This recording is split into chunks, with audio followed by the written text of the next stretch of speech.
What's up, guys? Welcome back. Another episode of the Average Money Podcast. Today, a very special kind of podcast for JJ and I, because for those of you that can see on YouTube, we're in the same freaking building. Live and in person, man. This is insane. JJ is here visiting me in New York, and I could not be happier about it. We are probably having a little bit too much fun. It's 10 o'clock in the morning, and we might be drinking some cocktails, but Cheers.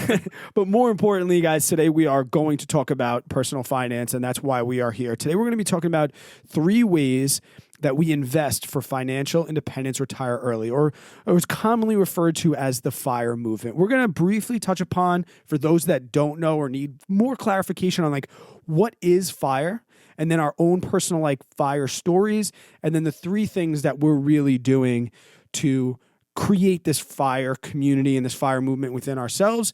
If you are new to the podcast, my name is Brad Finn, and like I said, I am here, literally here, with my good buddy JJ Buckner. JJ, what are you drinking at 10 in the morning right now, bud? Dude, you're getting me. So I am drinking. So for those who don't know, Brad used actually, him and a buddy started up a brewery here in New York. Correct. And the brewery was called Dubco. So if you guys follow me on Instagram, you may have saw this on my story yesterday. I saw their jackpot of just distilled beer. It was the most beer I've ever seen in my life. And I'm drinking it's called a Waikiki Wheat. And I just tasted it for the first time, and it's amazing. I'm a big wheat beer guy, and you got to try this, and it's good. It kind of looks girly, whatever, but it tastes good. No, it's awesome. And also the cool fun fact that some of you may not know, my wife and I actually lived in Waikiki for about a year. So we lived out in Hawaii for a year, and it was one of the best years of our lives. But so this brings back a little bit of memory. Yeah, I did. I owned the brewery. I've since exited and sold my 50% stake. People ask me about the brewery all the time, why don't you ever talk about the brewery, this, that, and the other thing? Because I did, move past my 50%, and my partner, who is awesome, I wanted to pursue things like this podcast and YouTube. And I think people are always shocked, wait, you left the business and you're on good terms? You still go there and support them and hang out? And I'm like, yeah, man. Yeah, we hung out with them last night or yesterday. I know, and you were supposed to drink that beer, but we had a little bit. Yeah. Friday. But I think it was more because you had to wake up so early and fly here. All right. So that's why we'll get to the brewery, though. We'll talk. I'm going to try and get my partner, Chris, on, because I think starting the brewery is be an awesome episode. It's been part of my journey to FIRE. So I think that's definitely worth noting. But start off, like I said, for the people that don't know, it is a niche term, like the FIRE movement. What is the FIRE movement to you? And then if we're different, I can give my 2 cents on it. Okay, cool. So basically, first, FIRE, I think you stated this already, but FIRE is financial independence, retire early. And basically, to sum it all up in as easy as I can, FIRE basically means, I think I said basically 6 times in that sentence, but we're going to roll with it. Basically, we can keep going. That's right. Basically, we'll be all right. It's not a big deal. So with FIRE, I think of one word when I hear FIRE, and that's freedom. Okay. It's the freedom to do what you really want to do in life. When you are FIRE, when you are financially independent, that means you have enough money from your assets that you've built up over time that can pay for your lifestyle to live. Because right now, you can think about this. You have to go to your 9 to 5. You have to go to your job to be able to get paid weekly to turn around and pay your mortgage. You got to pay for your kids' daycare. You got to pay for groceries, keep the lights on, all that. So when you're FIRE, you get those paychecks coming in once a month, once every few months, however your stuff's set up. But that turns around and pays for your mortgage. Or maybe if you don't have a mortgage, and we can touch on that a little bit, pays for your groceries. It pays for your lifestyle to live that you're living now. So there's that freedom there because you get to choose what you want to do. You get to choose if you want to go to work or if you want to go to the beach on a Tuesday afternoon or whatever, whatever's up to you. And you make a very good point. You have the choice, because I think one of the major criticisms that I've heard people say and talk about is, oh, well, why are you guys trying to be all lazy and sitting on a beach? Retire early doesn't mean, quote, stop working, right? Thank you. It means hey, we're going to do the work that we want to do. Mm-hmm. This is awesome. And if one day this created some sort of income for us, that'd be part of our FIRE journey. And this is work, but I'm having a blast doing this. This is kick-ass. Yeah, it's pretty awesome. We get to drink beer and talk about something that we're passionate about. Go ahead, judge us at home, folks. Judge us at home. And as people know, I mean, this is probably going to be maybe episode 8 or 9, and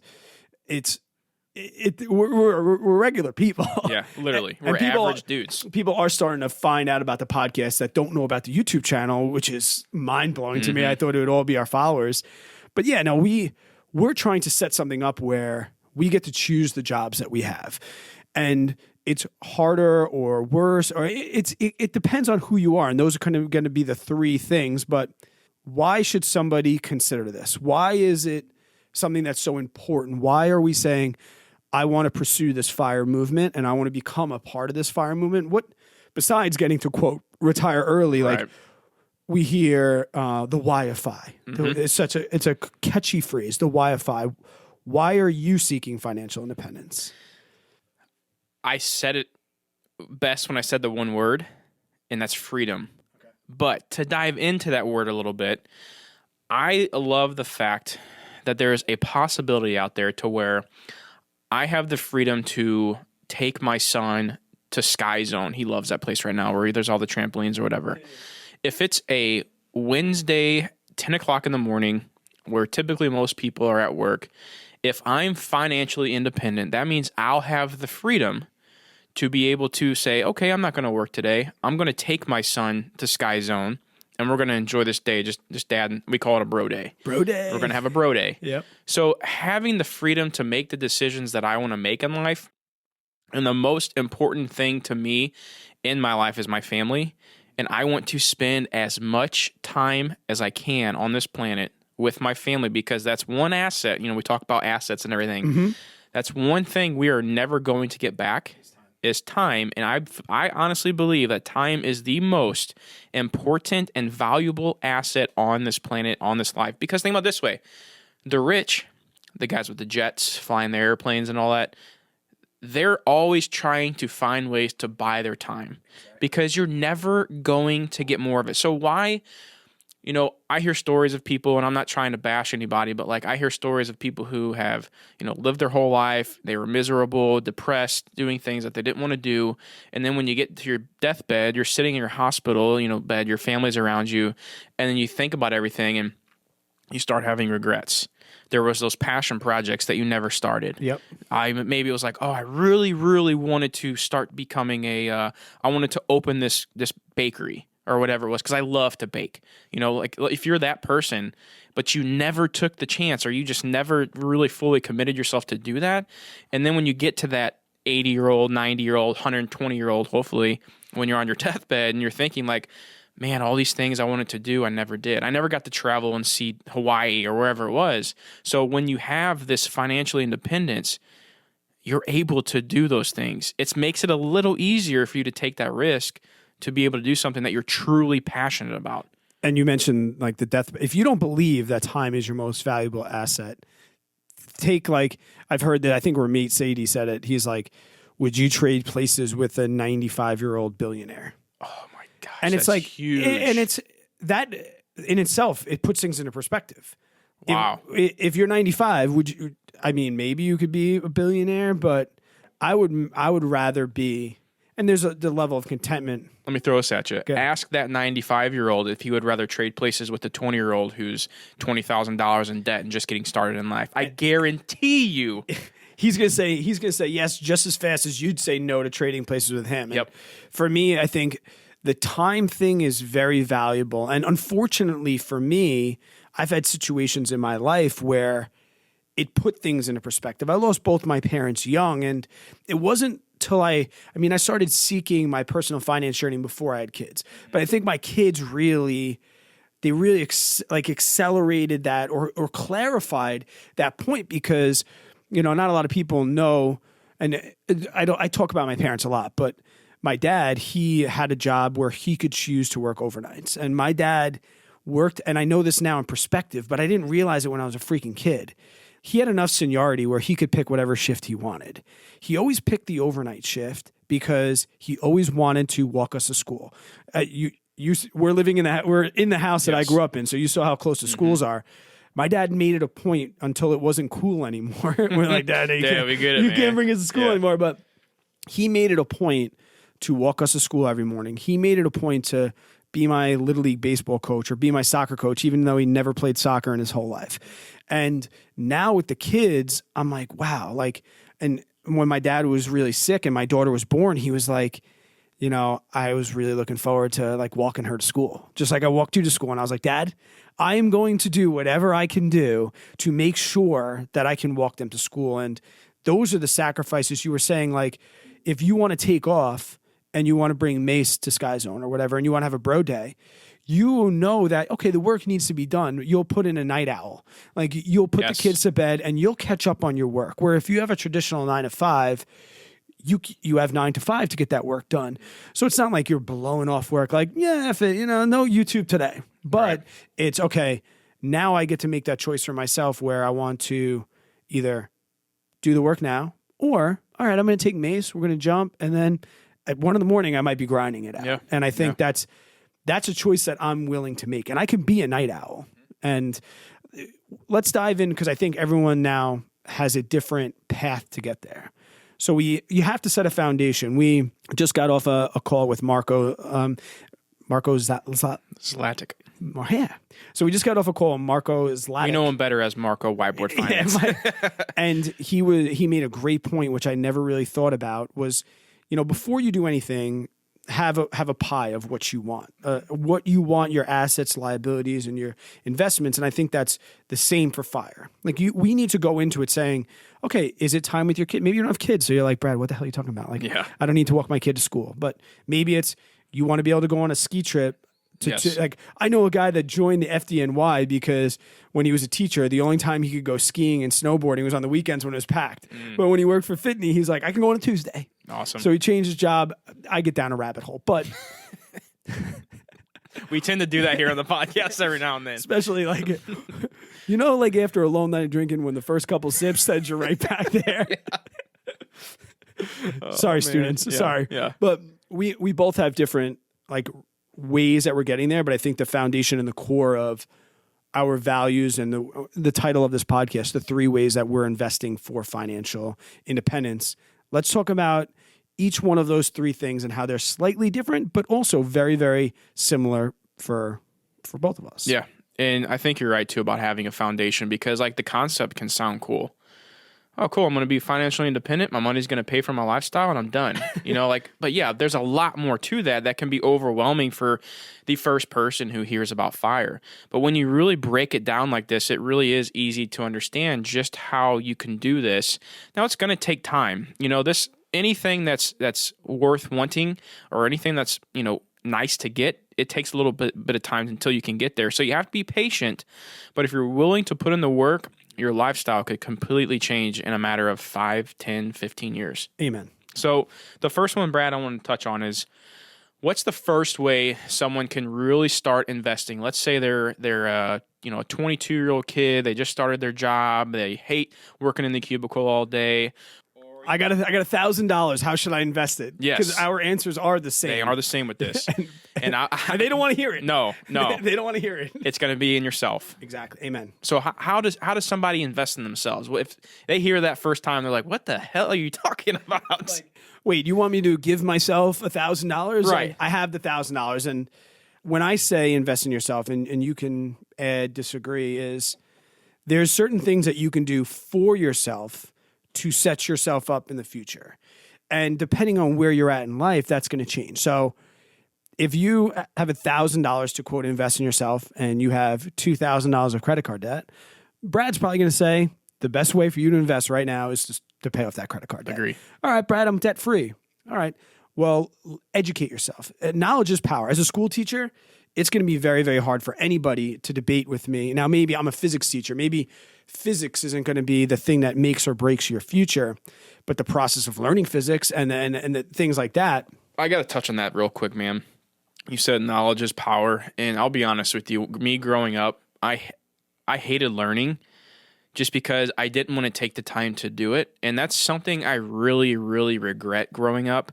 Is I wish I would have paid attention more in class. I wish I would have understood more topics in class, and not even just history 101 or whatever it may be, anything, like even just growing up listening to my grandparents, or like I was always kind of like, okay, yeah, you're trying to teach me this and whatever. Well, now that I'm 29, almost 30 years old, knowledge really is power. The more you know, the more you can really do. And it's simple as like changing your own oil. Yes. Like I used to have crappy summer jobs and I used to come home, Dad, I hate roofing. It's so hot. And the amount of times that my father was like, it's not a job, it's an education. Yes. And I'm like, I'm 17 years old. F you, Dad. Yeah. Like you're not the one on the roof right now. Right. But you want to know what? When I was 35 years old and I built a shed and I roofed it myself, or when I got an Alexa switch and I changed the light switches myself, or the general carpentry, like all of those things, he was so right. So yeah, invest in yourself, whether it's reading books or going online, or you have to have, you don't want to be the smartest person in the room. No. And what's that cliche meme? Like if you're the smartest person in the room, you're in the wrong room. That's exactly right. And it's like, I try, and that goes along with all the other, your network is your net worth, blah, blah, blah, blah, blah. But it really is true. I try and learn something every day. And you say, okay, well, where does the $1,000 come in? Yeah. Well, I have a stack of books that I've read that probably cost me $1,000. Or, there's other ways that you can, quote, buy yourself education. Or, starting a business, which we'll get to, things like that. But what are ways that you invested in yourself? First was books. So me being the frugal, cheap guy. So when my wife and I got married, we lived in Kansas City at the time. I didn't have many friends up there because we moved up there for my job. We didn't really know anybody. So my wife was working nights whenever she started her job up there because she was the new nurse, had to put in the seniority. And I had nights, sometimes she'd work weekends. So Friday, Saturday nights, I didn't have to work the next day. And I'm like, well, I don't really know what to do here. So I'd either just go hit up the gym. And then after the gym, I'd go to Barnes & Noble.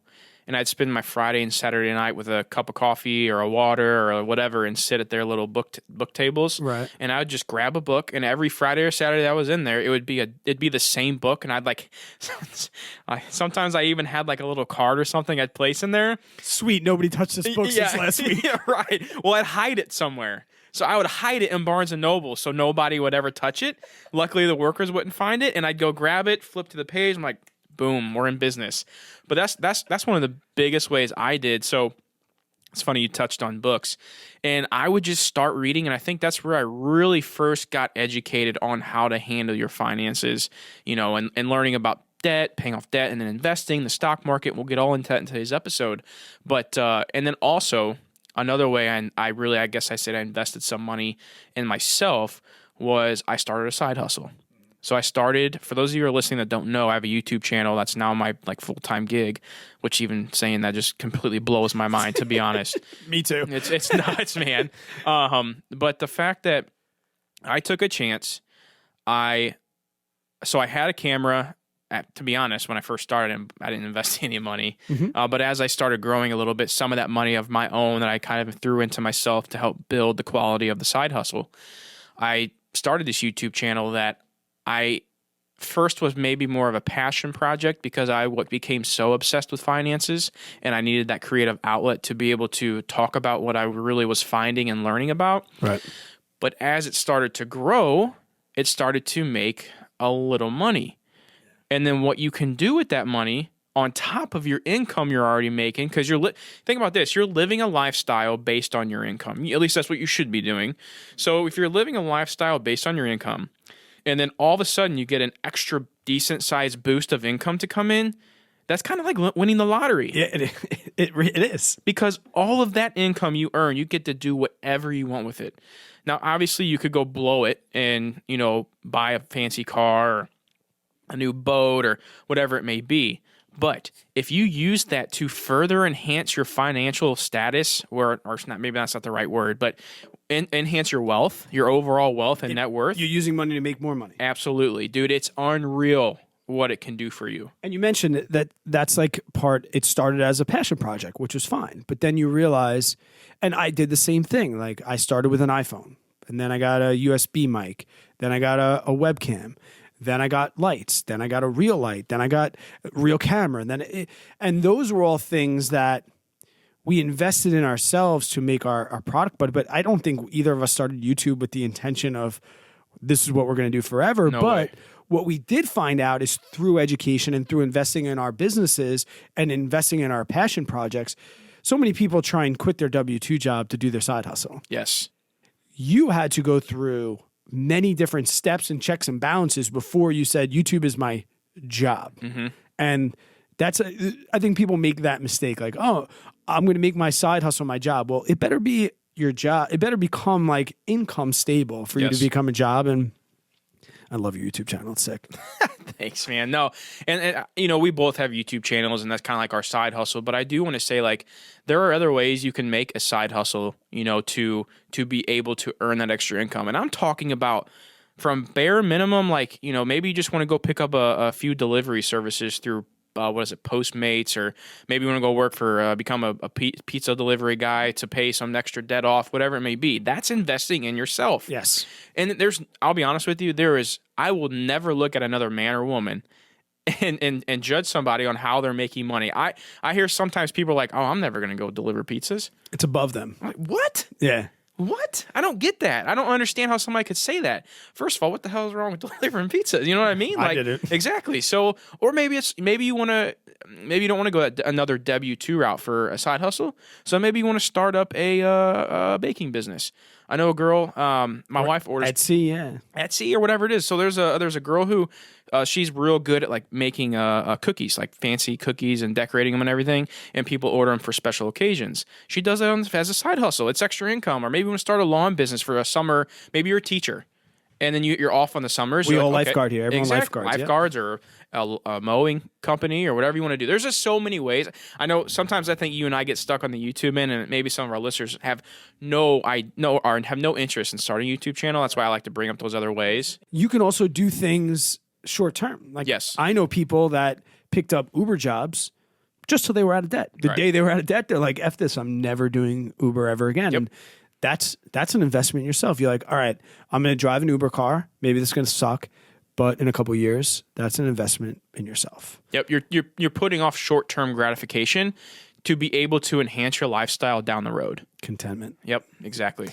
But now, if somebody's already doing that, or they're like, Evan, I'm never going to start a side hustle, the next, I think, is the more traditional route. Quote, investing. And there's a number of different ways. How are you investing right now to build upon? All right, so now you have the side hustle that's making money. Okay. Now, how are you using that in your primary? Because your primary investments have to be part of that FIRE journey. Yeah? For sure. Yeah. So I guess after you invest in yourself, I think the next biggest way, so the second way we're touching on here is probably the most popular in the FIRE community, and that's through the stock market. And there's different ways you can invest in the stock market. So probably inside the stock market, the most common way the FIRE movement is investing is through index funds. Amen, brother. So the cool thing I like about index funds, and I would say majority of my portfolio is invested in index funds within the stock market. Stocks are a whole nother part of this that we're going to touch on. But with investing in index funds, maybe you're the individual that's like, okay, I have this money, I want to invest it, but I don't know really where to invest. I don't know how to pick the companies. I don't want to spend the time to look up on how to pick the companies. So the best thing that ever was created is a passively managed index fund. VTSAX, or you can go the ETF route like VOO, VYM, whatever it may be. And we're maybe saying these words and they're a little confusing to you, but basically the easiest way to do this is you can open up an IRA, you can open up a taxable brokerage account, a Roth IRA, and within those accounts, now some of those accounts have, age limits where you can pull the money out, but there's like Roth conversion ladders and way you can get into. That's a whole nother episode. Yeah. We did talk briefly about investing. Did. Was it episode 4 or 5, I think? I think it was 4, I believe. Yeah, we talked strictly about investing. Yeah, so that's a great one to go back and listen to some of that stuff. But really what I was saying is, there's ways to invest. The simplest way to do it, open up any one of those accounts that you want and put that money into that account. And inside that account, you can buy those index funds. Yep. And I'll be honest with you guys, I'm pretty open about my investments. I think, Brad, you're the same way. Majority of your index fund that you invest in is VTSAX. 90%. Yeah. 90. So, I mean, my 403B, my 457. So that's 19,005 each. So we'll call that just a touch under 40,000. Okay. Is all VTSAX. Yeah. It's all total stock. And people say, oh, what about VOO? What about the 500? Okay, good. There's nothing wrong with that. Yeah. I just personally liked the simple path to wealth, and I'm a VTSAX guy. And some people are like, oh, well, what about FSKAX? And I'm like, okay, if you're a Fidelity person, then I did a video on just Fidelity. I did FSKAX versus VTSAX, same thing. Right. So yeah, no, I think I still advocate to this day that I want a majority of your investment portfolio to be in some sort of index, being either the S&P 500 or being the total stock market. Yeah. Now, you start to build that up. I mean, there has to be at least a spot for, individual stocks and things like that as well. Yeah. So that kind of leads me into one of the major ways I really started with, getting invested in the stock market to fund my lifestyle, or maybe to fund a portion of my lifestyle through FIRE, is dividend investing. Mm-hmm. So dividend investing is basically buying dividend paying companies or stocks that are on a quarterly basis, a monthly basis, or maybe an annual basis. They're paying you a dividend to simply own the company. It's kind of like hey, investors, thank you for owning a piece of this company. Here's your little portion. Talk to you in 3 months. Yep. You know what I mean? So the cool thing about this is rather, maybe it takes quite a bit of capital to build up to actually start earning the dividends as substantial amount of income to pay a mortgage or to pay your grocery bill for the month or whatever it may be. But the cool thing is once the ball gets rolling, it's compounds. It's amazing. And everyone starts at zero. Yes. Everyone yes, you probably the first dividend you make is 8 cents. It's like your first. I'm not gonna say it. Well, I'm gonna say it. It's like if you ever take I don't know if I can say this. If you ever take a drug, I'm not saying we're drug users here. Well, we're drinking alcohol. That's okay. Let's say you first time drinking a beer or whatever. You're like, wow, this is pretty good. It's like hitting that dividend is like, damn, this is pretty good. Caffeine's another drug. There you go. Maybe that was a better route. I am heavily addicted. Guilty. I am Brad, and I am addicted to caffeine. Yeah. When I said drugs, I just meant like that type of drugs. No, you didn't. No, you didn't. No, you didn't.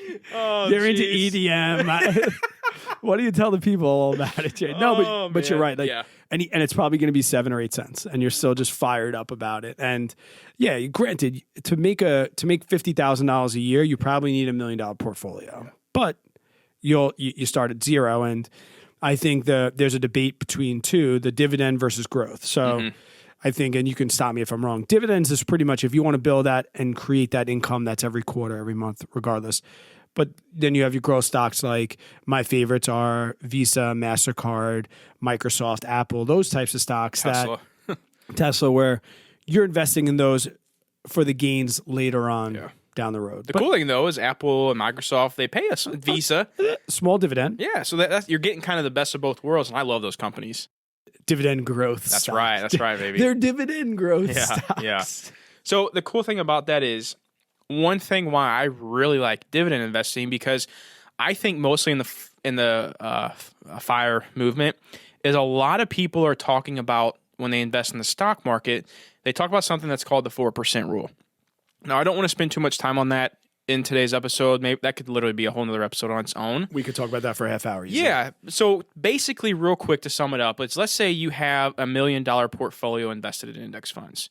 So whenever you are wanting to, like most people in the FIRE movement say there was a study done, and I don't have it off the top of my head to be honest, but they said with it was a Trinity study. That's what it was called? Yep, okay. The Trinity study. Yep. So the Trinity study, and you may have to come in here a little bit if I'm going to butcher this, but You're good. You can safely withdraw 4% of your portfolio on an annual basis. Including interest. Including inflation. Including inflation, to where you will safely never run out of money. Correct. So essentially, I think the 4% rule, and like you said, this is debated. Yeah. And some people are like, I want the 5% rule. I can live on 3. Essentially, I think if we take the Trinity study and we put it into realistic terms for you, me, and whoever else is listening, is that retirement, quote unquote, is not an age. It's an amount of money, because your investments return on a monthly basis. And what the 4% rule is saying is that if you, and I've been trying to tell this to my freaking mother-in-law, they have more money than God, and their guy keeps telling them they're not ready to invest. But if you have $1 million, 4% of that, you're going to live, it's $40,000. You're going to live, if your income is less than $40,000 a year, right, then you can essentially have a nest egg, right? That's the amount of money that you have of $1 million. You can withdraw $40,000 of that. And with investments, the tax is rabbit hole. But at the end of the year, after you take that 40 out, how much you have left? You got $1 million left. Yep. And what's going to happen next year? 40. And you're never going to decrease your nest egg. Now, are there going to be ups and downs in the year? Yeah. Absolutely. That's why you have $1 million. That's why you have 1 year's living expenses saved in cash. Yep. So if we have a 2020 again, maybe you live off your cash reserves. You don't pull your investments because they just dropped 30%. And then they'll go back up, and then you build your cash reserve. So yeah, I think the numbers part of the 4% rule is it's debatable, and I'll even debate them myself. But it touched on the point that retirement is not an age; it's an amount of money. Yes. So to go back to what I was saying is that's one of the reasons why I love the dividend investing route, because with the dividend investing route, this is money getting paid to you. This isn't money you have to take out of your account. You know, now you could, if you're not reinvesting the dividends, and I get all that. But as far as the 4% rule versus dividends, the con with the dividend route is you have to have more money up front to be able to earn that income, to not be able to pull out the $40,000 or whatever it may be. But the awesome part is you're not taking any of those capital gains out of your account. So as your account keeps growing year over year over year over year because of compound interest, you're just taking a little bit of that, or you're just getting paid through that account with your dividends. That's why I love dividend investing for FIRE more than I like the 4% rule. Because there's just something about me that I don't feel comfortable pulling that money out of my account. I would rather, maybe it's just like the nerd investor in me, I like to see that to continue to grow until I do hit that retirement, quote unquote, retirement age of 59 or 60.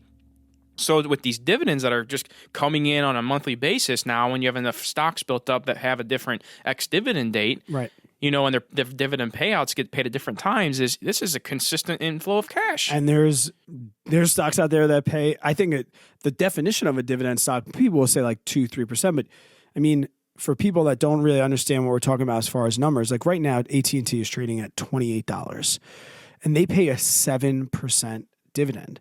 So essentially right now, what that means is for every single $28 share of AT&T that you own, they pay you 7% of that. So you take 28, you multiply it by 0.07, that's what they're going to pay you per share.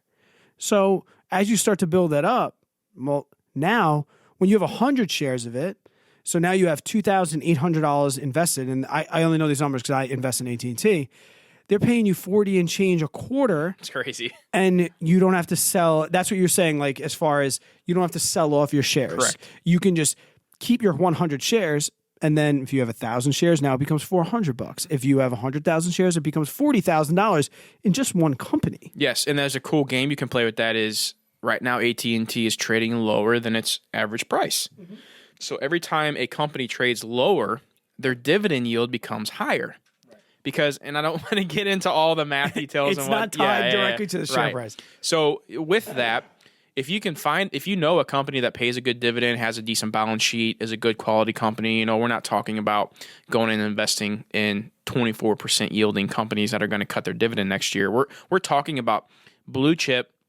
AT&T is about as high as I'm going to go. Yeah. 7% is my sketch range. Right. Well, the perfect part of that though is because AT&T is so high right now is because their share price is lower, and it was at like the 26 mark, which almost got it to an 8% dividend yield.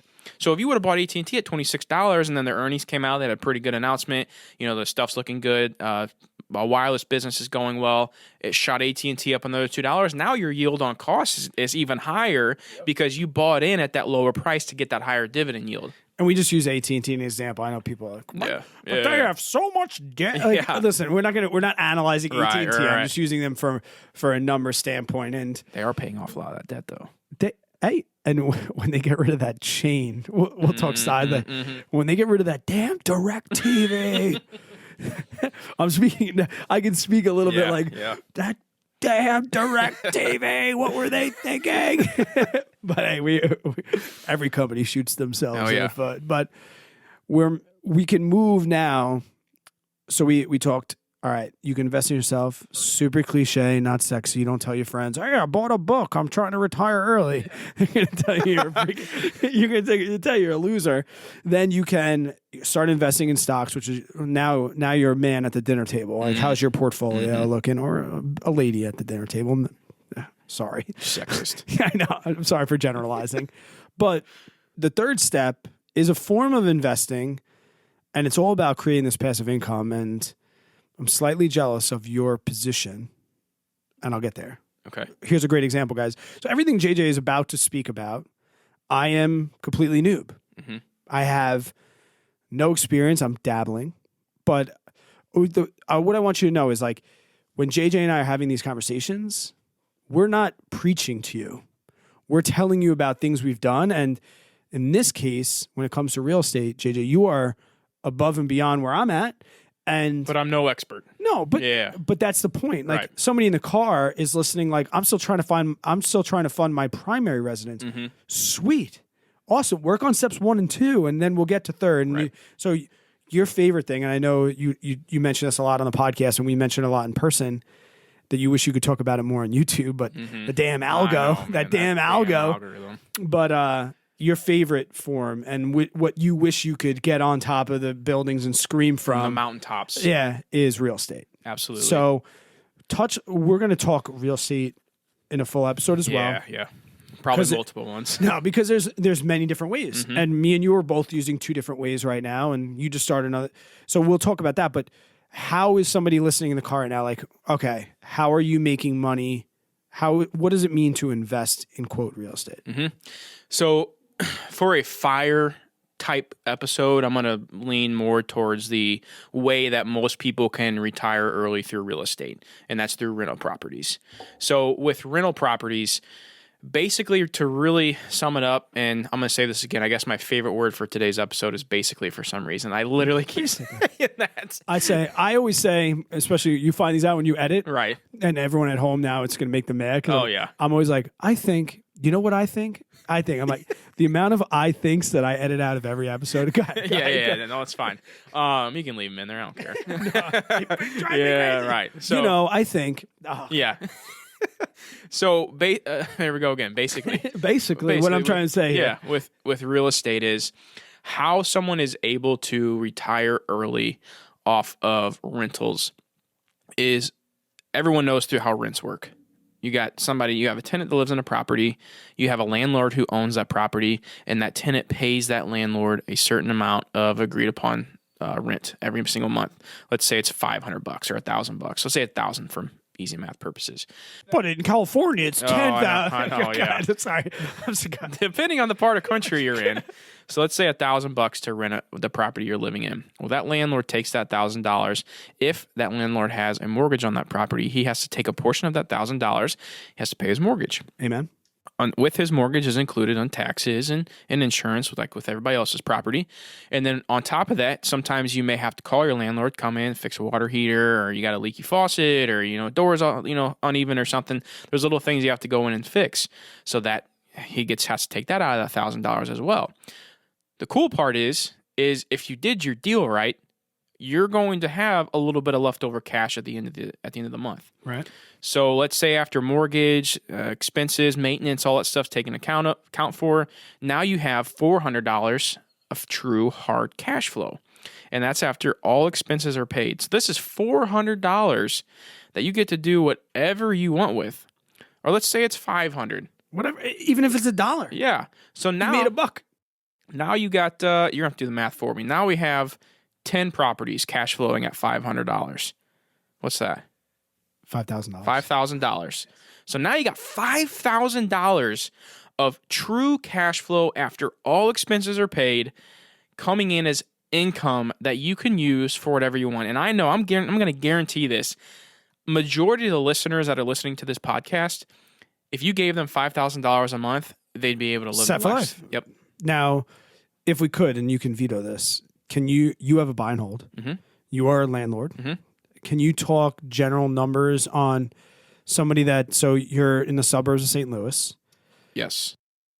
We'll talk about my situation because I'm the extreme. I'm in New York where this is impossible to do. If you live in California or New York, what do the numbers look like? Because you talk about this, you talked about it on YouTube channel, but the algo hates you. But what are the numbers that you're seeing? Is $500 reasonable? Is that BS? Yeah, it really depends on how much money you're putting in up front on a deal. So I've been talking about this a lot lately. Is one of the best ways you can quickly analyze a deal, and especially for a beginner. Now, obviously, you have to go a little bit more in depth if you're really thinking about making an offer. Mm-hmm. But if you're just wanting to scope your market and see what's going on, I typically like to say, and there's a rule out there in the real estate investing community saying the 1% rule. Right. So what that means is let's say you look at a house that's listed at $100,000, right? That's the purchase price, and that's what you're willing to pay for it. Realistically, what the 1% rule means, you want to be able to have rents coming in that are 1% of the purchase price every month. So let me break that down a little bit better. Okay. So if you purchase this house for $100,000, every single month you want to get $1,000 in rent. Okay, that's easy, man. Yes. 200,000, you want 200 in rent. Okay, go ahead. And you may be looking at a market, you're like, okay, well, JJ, I don't know what I'm going to get in rent on this house. Well, then I say call a realtor, because obviously you're going to have a realtor who is going to help you purchase that property. And they work for you. Exactly. They should be able to tell you roughly what those markets are going to get in rent.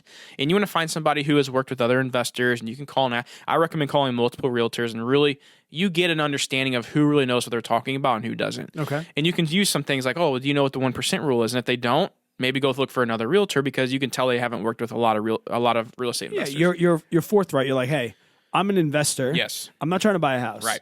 And there's also real estate agent, like the guy that I bought my house with. Mm-hmm. He doesn't really deal with investors. So there's also that. He's like, Brad, that's just not my bag, baby. Yep. That's not what I do. So he's like, but I can get you in touch with a guy that only sells to investors. Exactly. And that's kind of what you're looking for. So to go back to the numbers. So you said I live south of St. Louis. And I actually, and this may touch on what you're going to get at, is I actually invest outside of where I live. My investment property is 4 hours away from where I live. And that may sound daunting to some people, but we'll touch on that in a little bit. But as far as numbers go, so this is all from the top of my head, people. I have this wrote down. So my property I purchased, my first rental property, was $89,900. It was $90,000. And the cool thing was, I knew I would get around $900 a month. So there was that 1% rule met, which is pretty hard to find right now in today's market, because the real estate market is just exploding right now. So with me having I put 25% down. That was just a personal choice of mine. But if you buy it as an investment property, you have to put a minimum of 20% down if you're not going to live in it. It's not the same as primary residence where you can get FHA for Correct. 4%. Real estate, if it's not your primary residence, you need 20%. Right. Okay. There are ways to get around, like having 15% down or whatever, but at the end of the day, your loan costs a lot more. Call it 20. Right. So 20%. And then with multifamily properties, it's a minimum of 25. Anyways, point taken. So now I purchased this house for $90,000. My rents for past year have been $895, so just under $900. We're actually raising the rents next month to $950. So now I'm over that 1% rule, and I know we'll get it, no problem. So let's say for the $900 coming in, my mortgage is roughly like $360 to $380. That's including taxes and insurance. And then luckily this year I haven't had too many major money going out for expenses, because my wife and I went up for a weekend. We worked 15 hours for Friday, Saturday, Sunday. Painted it yourself. My wife was pregnant at the time. I mean, we were really grinding our gears up there on the rental property, but we fixed a lot of things ourselves. We took the 4-hour drive when we were going to be up there for the weekend. So let's say we stuck like, I don't know, $2,000 into this property or whatever. So that was initial capital up front on top of the down payment. But after that, we didn't have too many maintenance issues throughout the year. Tenants paid on time. They were great tenants. After everything's said and done, we were earning between like $380 to $400 a month in cash flow every single month. I also mentioned that I have the property being 4 hours away. I just almost forgot this. I have to pay a property manager. So I hired a property manager to manage this property for me, which this is one thing I do like is this has made my life so much easier because I don't have to worry about a damn thing. That's investing in yourself. Absolutely. It frees up my time to put it elsewhere where maybe let's say I have to spend an hour working on something on the house that's going to save me a couple $100 to where I can go spend an hour, let's say 4 hours on a YouTube video. It's going to make me a shit ton more money than a couple $100. Nate O'Brien taught us that. Exactly. Yeah. So that's kind of where I was thinking at with that. Also, the reasons why where I'm at is I'm pretty far south of St. Louis. I'm like in a rural area. So it's kind of hard to find like good deals there. They're there, but it's just harder to find. Kansas City popping. I mean, Kansas City is a wonderful rental market. So that's kind of, and I also lived there for 3 years. My wife and I did. So we were very familiar with the areas too. So we know kind of like the good spots, the bad spots, the spots that make you go a little, like it's got the good street and the next street over is kind of like, okay. Sketch. We got exactly. Every town has a sketch. Yes. Every city has a sketch. There's a south of the tracks everywhere. Yeah. So that's kind of where my numbers are sitting at right now. So we're talking let's just say $350 to $400 a month is what I'm earning. And all that money is staying in the real estate business. I'm not pulling any of that out as income because I want to build it faster. As a New Yorker, we have to look out of town, essentially, unless you have a boat ton of money, which I personally don't, but I'm still making it work. But the one thing I did want to mention, because you said like you're out of town, is that's the first excuse people are going to make. Like, I want to be able to see it. And I think on Bigger Pockets, I've read all of their books, but I think David Green said something like, okay, so the house is around the block from you and the tenants are dirtbags. Are you going to knock on the door and be that tough guy? Right. No. You're going to call somebody to take care of it for you. Yep. Well, so what's the difference about calling somebody to take care of it a mile from you or 100 miles from you? Like, we're not in this age where like if there's trash on the lawn, you're gonna go up there and start a fist fight or like it's better off if you almost don't see like the petty things that might be petty but it's like there's stuff that I know. Look at your neighbors, for example. Yeah. That like your neighbors do. That's not a big deal, but it drives you effing crazy. Oh yeah. So like if I had a real estate property that I drove by every day and there was like, or the grass wasn't cut to my liking, I'm a grass guy. Yep. Now you're like, those effing tenants. Yeah. And then, but the rest of the world. Cut the damn grass. But the rest of the world's like, it's at 2.5 inches, not 2, Brad. Calm down. Like every lawn doesn't need to be an effing fairway. And I think there's almost a piece of, have you experienced, because I don't know, I don't have a buy and hold. Have you experienced the fact of a little bit out of sight, out of mind? Oh, 100. Dude, I'm so glad you touched on that because I am that guy where I'm a very like OCD type of person. I need to have my hands in everything I'm doing. I want to make sure it's being done right. So that was my first actually like real big piece of mind that I had trouble with. Was my wife was more on board with the property manager because she's like, I don't want you to have to spend a bunch of time. But this is another thing. You really don't have to spend much time if you manage it yourself. I just do this because I do have a lot of other things going on in my life right now where just managing a rental, I just don't have to deal with it. So like you can get by managing yourself. It doesn't take much time out of your day. I do want to make that point known, but you're right. Having that out of sight, out of mind with the rental property has been amazing because I would be that guy. I would be that landlord that would drive by every day after work or whatever and go check out the lawn or make sure they don't have like a boat sitting out in the middle of the front yard or whatever. Like I would be checking on that toward now. I mean, personally, like I just don't want them trashing my house, which if they do, so be it. I got to fix it. That's part of being a real estate investor. If they punch a hole in your wall in your hometown or 100 miles away, it's the same thing. You got to get it fixed. You got to fix. And to give my personal situation, so now here's the far alternative to that and something that's working for me. I mentioned if I want to do this in New York, and you guys know the high cost of living areas in this country. I live in one of them. So I said I need a boat ton of money. So for me, a $90,000 property, 95,000, 100,000, I can't get it. Like I can't even buy a lot. Like you see, we were talking about I was pointing out some houses to JJ yesterday. Now that he's here in New York, I'm like, guess what that house costs? And mind blowing. It is. And that's the first thing, especially on social media. People are like, oh, that $100,000 wouldn't even get me a garage or a shed. Okay, great. So I know that. And instead of making excuses and saying like, I can't buy real estate property, I said, okay, well, how about I call a guy in Charleston, West Virginia, and I say, hey, I got $100,000 to invest. Could that help your business? Now, we've mentioned John Scholler. I can't wait to get John Scholler. I'm excited too. John Scholler is in Charleston, West Virginia. He has a team in place of realtors, contractors, lawyers. He has a whole thing where he is taking other people's money and making it work for them and making it work for him. So essentially, he calls me up and says, hey, I want to do this real estate thing, but I could use some investment dollars. Would you like to invest where $100,000 won't go anywhere for you in New York? Mm-hmm. But if you wire me $100,000, I'll get you 10% on your money. And while you can use that 10% and you can build to 200. And if 200 doesn't get you something in New York, lend me 200. I'll give you some money. And then one day I'll be able to say to John Scholler, hey, bud, thank you so much for your time. It's been an awesome journey. I now have that money. So that's all the mindset thing. If you're in California, like, nope, real estate's not for me. Or if you're in New York, like, I can't do that with these. You're making excuses. Yeah. Because you got $50K. There's a real estate investor somewhere in the country that will take your $50K. Yep. And mine was right now. I'm working with John on a $95,000 investment. So same amount of money. I sent John $95,000. We set up, proper paperwork with his lawyers. We set up liens and first whatever, and I get protection on my money just like I would anywhere else. And he pays me 10% of my money. Yep. So every single month I get a $750 check. And then when he sells the property, I get that money back and I just roll it into the next investment. So do not be one of those people, because your friends are going to tell you that real estate's dangerous. Landlords trash houses. Rental, they trash. Guys, let's be honest. Yeah.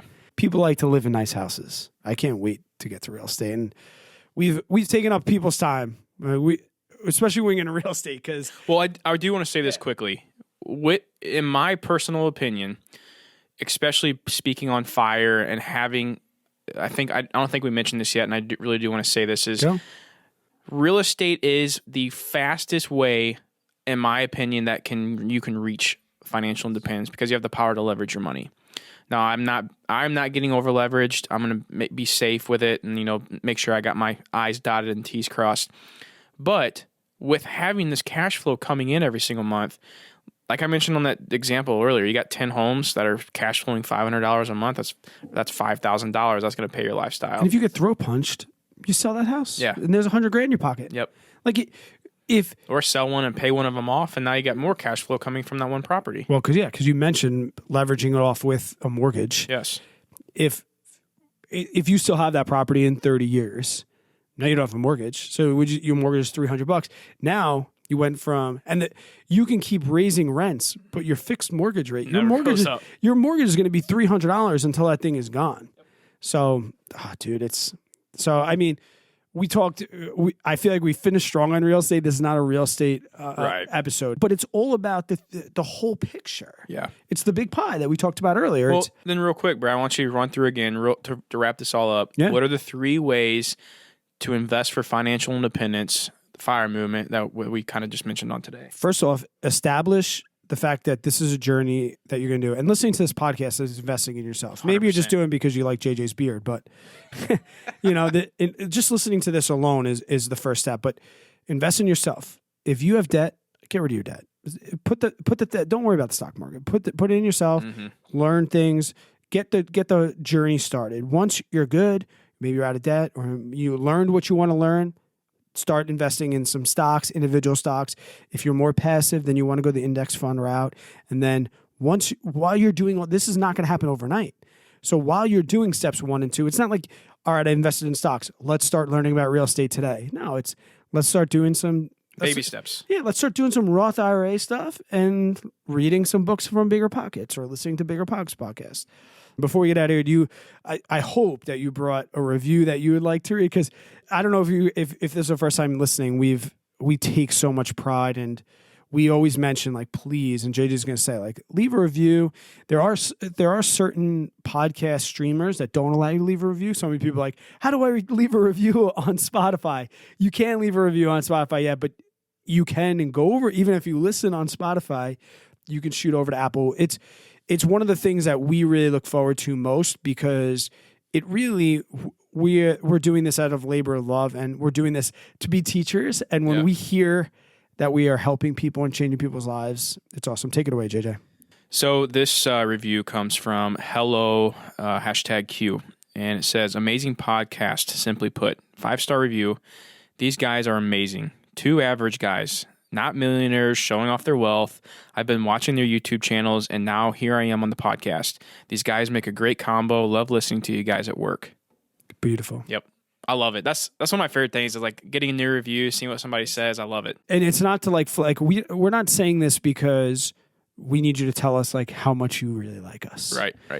But it's more of we're doing the right thing. Mm-hmm. Like you took time away from your family. This is important to us. Yes. To get this message out and to help people. We are not millionaires. Nope. No, I'm not a millionaire. Hopefully getting there close. Yeah, Hopefully. but if we get there, I want to bring everybody with us. Yeah. You know, I still want to be relatable. I want people to be like, I remember when you were baby steps, Yep. Brad. You little bastard, and you're $189,000 worth of debt, and those are the things. And I'm getting like too old for YouTube. I'm getting close, but the reviews they're just awesome. Man. And they really do help out the podcast. I mean, they really do. It Yeah. not only does it mean a lot to us, but us as a newer podcast, you know, we're not getting broadcasted out anywhere yet. Like, If you go to Apple Podcasts and you just search personal finance, we're not going to show. keep scrolling. Keep scrolling.